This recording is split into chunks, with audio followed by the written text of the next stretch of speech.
learned over the years that if some sound comes from above, I stop and pay attention. Stephanie and I lived in Florida for 5.5 years, and we were near the Atlantic Ocean, and we'd go as often as we could. And it was amazing how the beach was different every day. You have to pay attention. You have to go. This morning's lesson from the Gospels comes from the Gospel according to St. Matthew. Before I read it for you, and Jane, thank you for being willing to do your duty and read the Gospel, but because I'd like to introduce this, I ask for that privilege. This is a difficult story, and I think some preparation may help us find our way into it. Now, Matthew chose what stories of Jesus' life, what healings, what parables to tell, so that everyone is there for a particular reason. Our job then, our opportunity, is to figure out, now, why did Matthew put this in this story of Jesus? This is a difficult story to hear, partly because Jesus acts in a way that startles us. But I think it's also difficult to hear because we can recognize ourselves in this story. Ourselves when we say something we wish we hadn't. Ourselves when we slip into an attitude, a judgment, a prejudice, that when we look back on it, we're a little ashamed of. But in that is a lesson to reflect and maybe do better next time. All of which is to say that I think that's what this story, for me, what this story is there for. Now we recall that one of the basic early Christian doctrines is that Jesus Christ has two natures, one divine, one human, fully God, fully human. And most of the time we hear about or we think about Jesus being perfect, being God. But in Christian doctrine, Christian faith, he's also fully human. Imagine what it's like for God to try and figure out us by being one of us.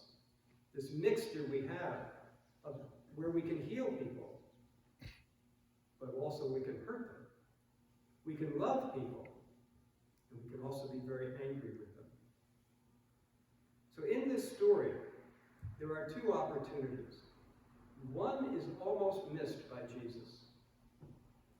But because of the woman's taking the opportunity that she had, I think she made Jesus a better leader, a better teacher.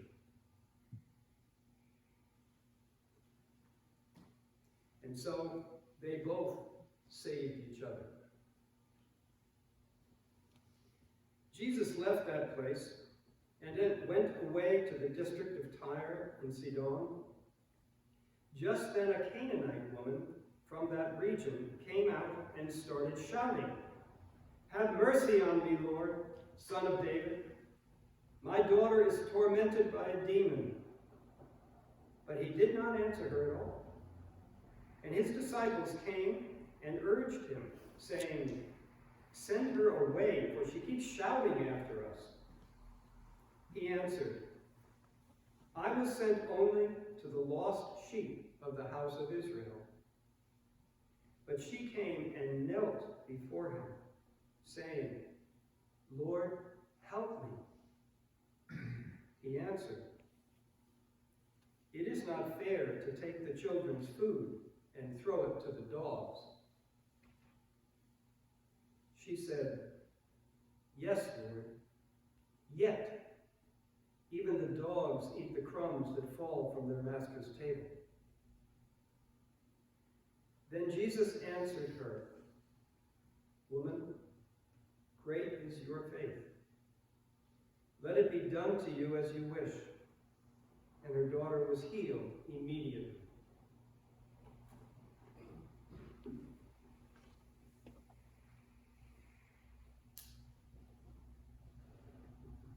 Have you watched or heard on the radio the news recently? It ain't good, is it? It's one problem in the world after another. And even in our blessed country, our rich country, it's one problem after another.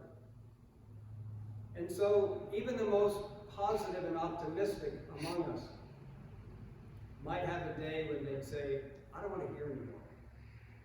I don't want to hear about any more problems. There's nothing I can do about things that are so far away, whether it be in Africa or Asia or in Texas or in California, that I just can't do anything. And that's a safe place to be for a while. Until perhaps your conscience begins to itch and you realize that saying you can't do anything is not exactly true. You may not be able to solve the big problems, but you can do some things. So, we have to be aware of and be careful of something I heard about recently that social scientists have come up with a phrase for. Imagine that, a new phrase we have to learn. It's called solution avoidance. It's been heard of around recently because of what we're going through this summer with heat waves and climate change. And the thought is that for so long, so many people just didn't want to think about a solution. We were trying to avoid a solution because it would mean changing so much, not only in our country and world, but also in our own personal habits. So we became solution avoidant. Well, the problem's here anyway. We have a lot of power. As I said just a few moments ago, we have the power to heal, but we can also hurt. We have the power to be angry with one another, but we also have the power to love. Jesus' healing stories are powerful. We remember them from childhood on. How often he went to the person that everyone else was running away from. He was able, in a very basic way, to see the need of an individual when they were hurting, when they were crying out from their own disabilities or pain, or when they were brokenhearted about a child's pain, or a child who was dying. And Jesus went to them because he could see their need first of all. And he, with his humanity, was able to come and be with them in their humanity and connect. Most people would just see that person in need, and the first reaction was, I don't want to have anything to do with this. And then you can rationalize it all by saying, well, they're not one of us. Or, I've never had that problem, so I can't understand it. And so judgment comes in, a wall gets built, when instead a wall could have been knocked down. Jesus saw their need first and not their status, and so he was able to go and heal. Who knows where that power came from? Yes, we can say he was also fully God, and God has that power, I guess. And I say I guess because not everybody gets healed when they pray for it. But Jesus didn't mind, didn't think in that way. Instead, he just went and did something. And for that person, it made a difference. So here's a story. When I was in my mid-20s, 4 years of college, 3 years of divinity school, you'd think I'd be smart enough to be an adult. I was still learning how to be an adult. But then again, I'd never been an adult before. I'd been a child, basically, or an adolescent. And I was in my first ministerial position as an associate minister in a large suburban church outside of Springfield, Massachusetts. And while I had all the academic knowledge, I still had to learn a lot of adult knowledge. And I happened to be talking to an older member of the church. I have to laugh because he was probably 60. But he was old to me at 25. And I don't know, I can't remember why I was telling him the story, but it was a complaining story. I said I had been in the local supermarket recently, trying to check out. I was in a hurry, and it was wound up being very annoyed with this teenager behind the counter who was checking me out. And I stayed annoyed enough several days later to be complaining about it to this man, who was wiser than I was. I said, she just didn't know what she was doing. She wouldn't look me in the eye, she wouldn't talk to me. I expected her to say hi, welcome to so-and-so, and that you could shop here. And she made some mistakes on the checkout. This was all before the scanning stuff. I'm really old. And not only did I judge her then, I was judging her in the story. And this wise older man said to me, not judging me, he said, well, sometimes I run into that too.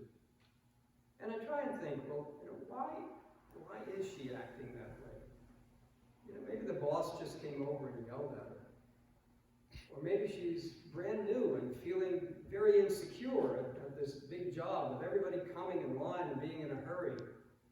Or maybe she's just having a bad day. Maybe she had a fight with her parents or her boyfriend.